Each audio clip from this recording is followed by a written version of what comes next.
কাতার। গত পরশু ইরানে ইসরায়েলের আগ্রাসনের পর আমাদের শঙ্কা আর গভীর বেদনার প্রেক্ষাপটে এই সংবাদ আমাদের ভরসা যোগায় যে ইসলামী দুনিয়া আমাদের কনসার্নটা বুঝতে পারছে, আমাদের আশঙ্কাটা বুঝতে পারছে, আমাদের সমস্যাটা বুঝতে পারছে। অ্যাটলিস্ট একটা দেশ আমাদের পাশে এসে দাঁড়াইছে। আমরাও একটা ফিলিস্তিনের মতো হিন্দুত্ববাদী ভারতের বিপজ্জনক ঘেরাটোপের মধ্যে আছি।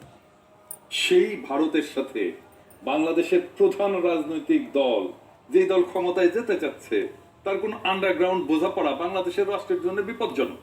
এই কথাটাই গত কয়েক মাস ধরে বলে আসছে। কি সুন্দর ম্যাডাম খালেদা জিয়া নিজে ইন্টারভিউ করছেন। সাজায় এটা আমাদের একটা বড় পাওয়া।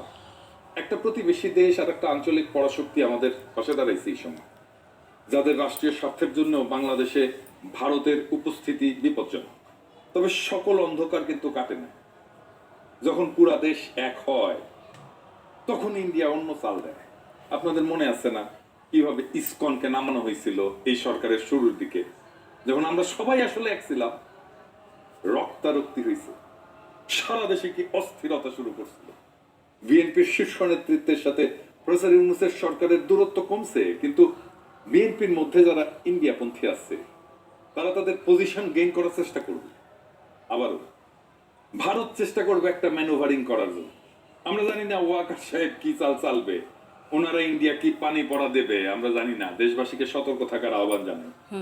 বাংলাদেশে ভারতীয় আধিপত্যবাদের সকল শক্তিকে দুর্বল এবং সম্পূর্ণভাবে পরাভূত করতে না পারা পর্যন্ত আমাদের শান্তি নাই।